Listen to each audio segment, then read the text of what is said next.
Hey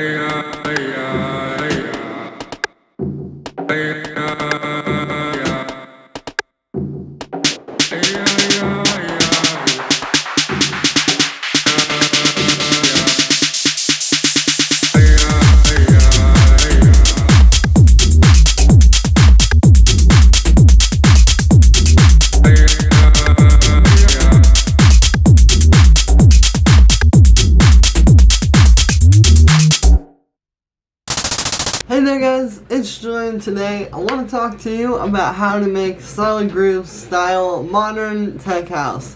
I'm going to be talking to you about some new techniques that I picked up on and showing you some new samples that I've never shown you before in this video. And yeah, as usual, you can get the full project file, samples, MIDI, and presets. Everything from this video is available at the top of the description on my Bandcamp. It's a great way to support me if you like the loop that you heard in the intro and you want to keep seeing more of these videos. Definitely go pick that up, and yeah, let's get started. Alright, here's the project file. We're at 128 BPM. The first thing that we have here is this little vocal sample, which sounds like this.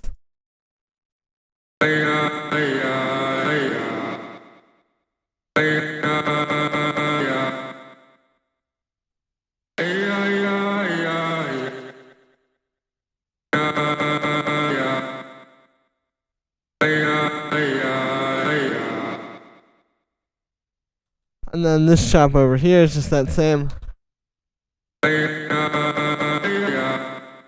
So yeah, this is what I haven't shown you in the other videos on solid grooves that I've done before.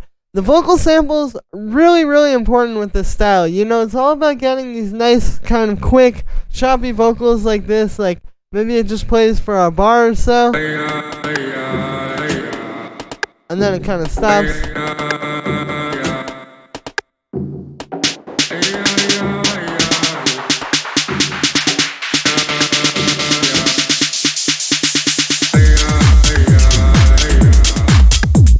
So yeah, you can hear, like, it's just creating this very, like, minimal but still very memorable hook.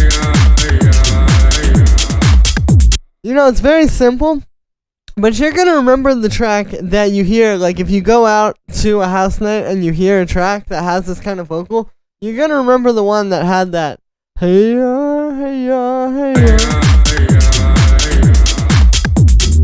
You know, it just gives you something memorable and sort of like a hook, but it's very simple. Again, you just want like a little vocal sample like this, and then you're gonna chop it and kind of find like little phrases like this. Or like this one was originally this.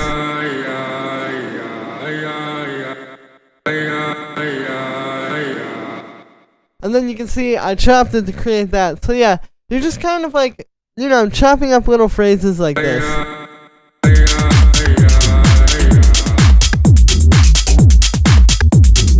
And it's just also like a nice kind of transitional thing too. It gives you something so then when you come out of this break,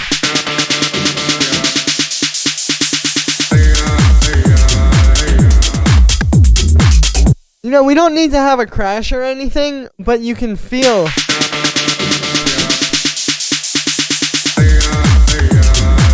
You know, it makes that one, when the kick comes in, just hit that much harder.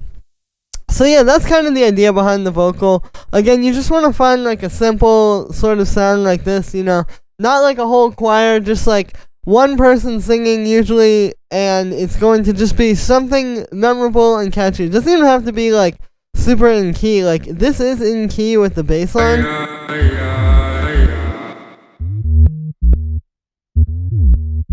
But it doesn't really even have to be like perfectly like on the note, you know. It just needs to be something simple and memorable that's gonna work to sort of tie your track together.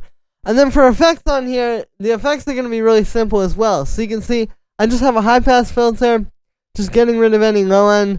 Then we have this really fast echo. This works really well, like to just have this at like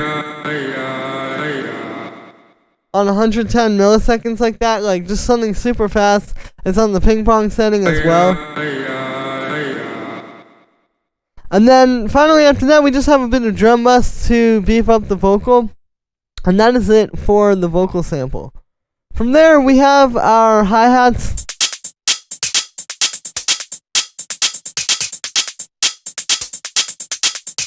So these are pretty standard. You know, it really just comes down to like how many you have and how they're all working together. So you can hear like, you know, we have like those two layered together, sort of creating the main hi-hat. And then we have like this one, just constantly going with that. And then we have like our background ones, where we have that hi-hat too, and then these bonus hi-hats.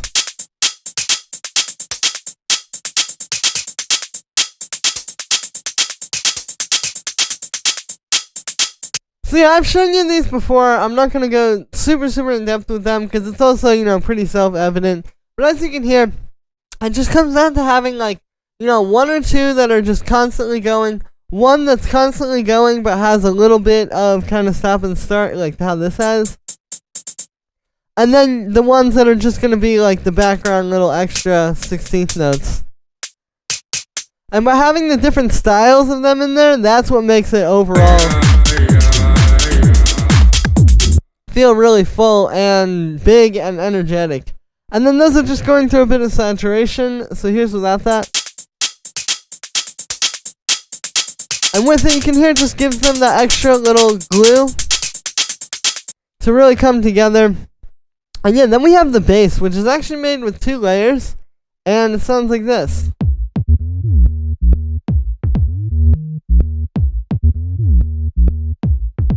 So you can see what's happening here is we have a synth bass. And then we have this bass kick actually. So what's happening is we have kind of the call and response between these two elements, because we get the synth bass where you can obviously hear the note, and then the bass kick is a little bit more percussive.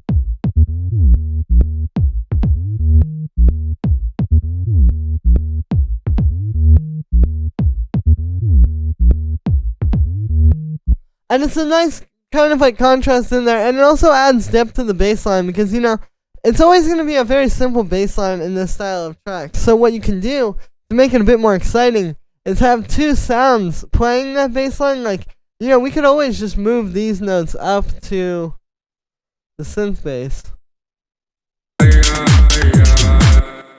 But the fact that this bass kick is playing those notes instead, again, it's like we're just kind of creating a more interesting groove now. And this is something I haven't shown you guys before actually, but it's definitely a really good way, you know, to make a really simple bass line just a lot more exciting like this. And this is also something that I hear a lot in the tracks on this label, like just having like the kick bass. Because it is so percussive, you know, it really helps to just kind of make things even more minimal.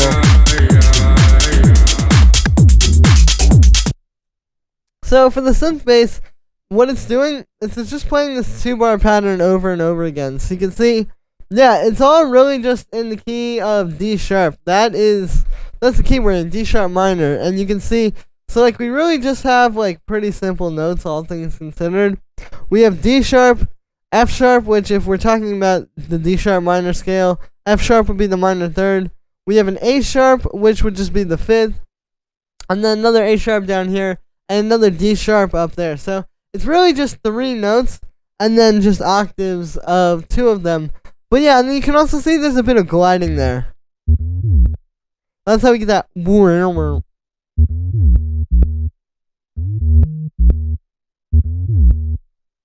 And yeah, then for the sound with this one, it's actually a pretty simple sound.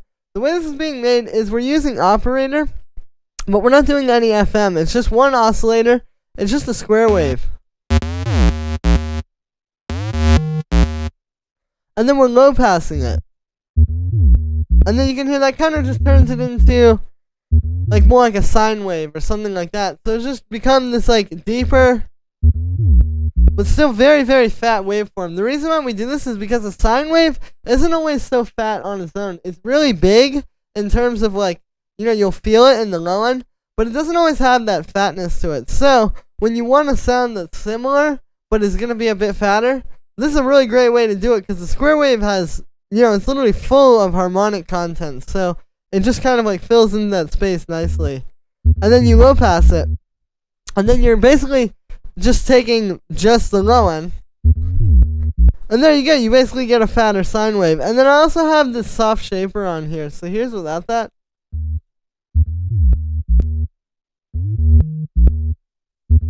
So you can see that filter shaper is just a really good way to kind of fatten it up a little bit more, make it a bit warmer.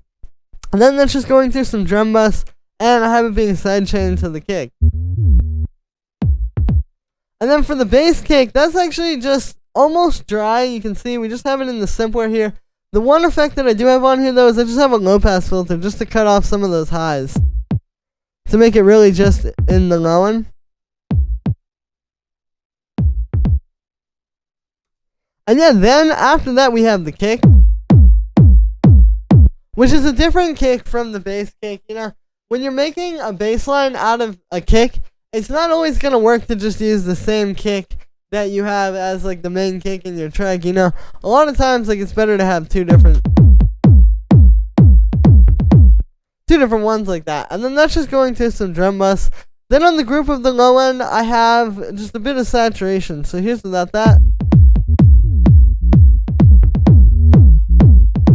And with it, you can hear, you know, it just makes everything a bit warmer, a bit fatter. And yeah, then we have our clap, which, as you can hear, is just this nice punchy clap. You know, lots of like. And let's just go into a bit of drum bus on its own. Again, the main thing here is just getting a really fat one. Like, you want your kick and your like main hi-hat and your clap. You know, these need to all be kind of evenly fat, so to speak. And yeah, then we have this little bonus percussion.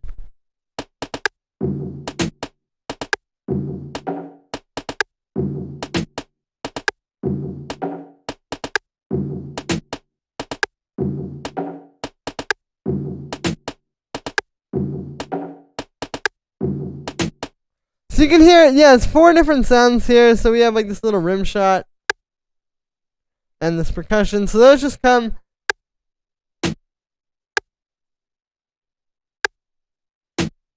You can hear like at the end of, like this one's at the end of those half notes. This one is at the end of every bar, but then it doesn't come. So it's like every other bar. So those are like the ones that are just kind of like more background. Then we have like this one.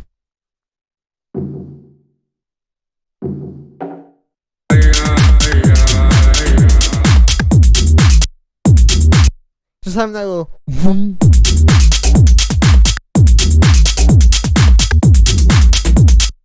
And then we have this one.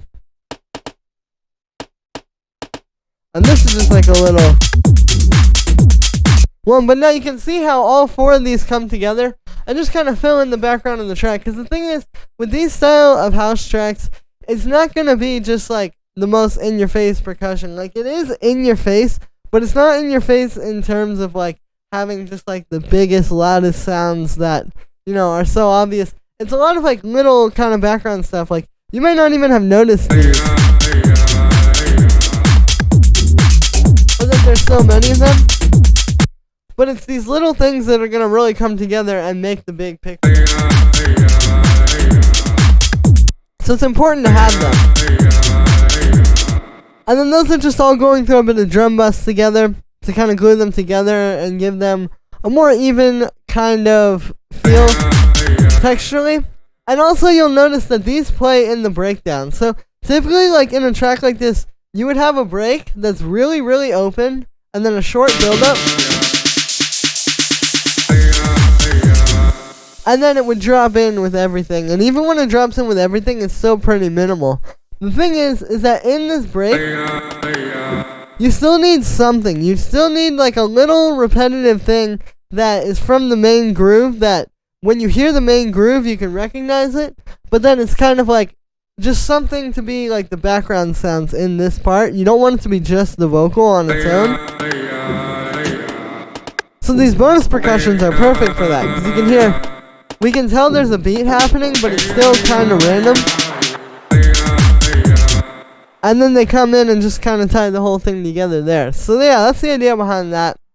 And then we have the build-up elements. So it's only 3 of them here. We have a snare, a reverse crash, and then this little noise sweep.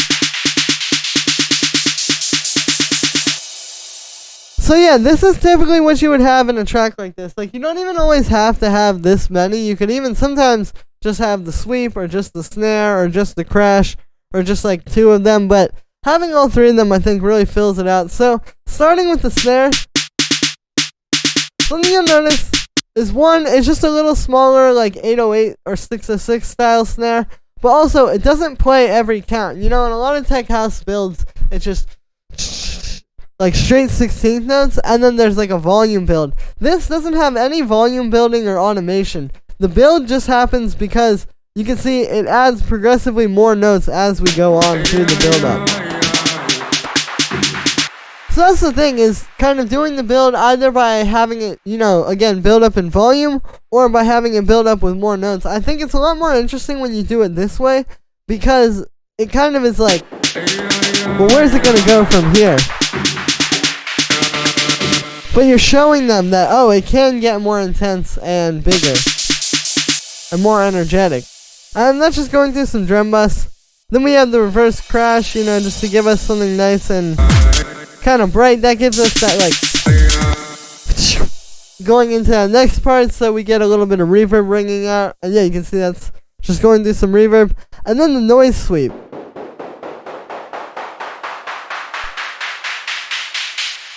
And so this is just some white noise inside of Operator. I'm just building it up with a bit of automation on a bandpass filter there. You can see it's a really standard sort of sweep like that. But then what we're doing is we have it going through some reverb. And before the reverb, I have this auto pan. And you can see the auto pan is on 0, so it's just affecting the volume. And I have it on 8th notes, and it's on the saw wave. So it's going. So that just kind of adds something a bit more rhythmic. It like gives you that,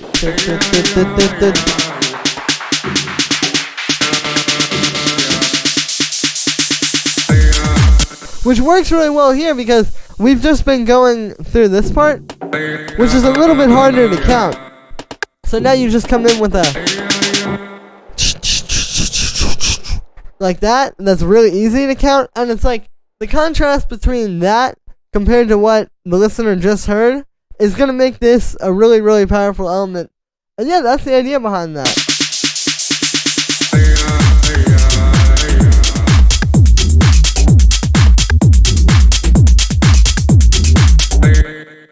So that was going to be it for this one, guys. I hope you enjoyed. As always, make sure to like this video as well as subscribe. And let me know what you think of this video in the comments.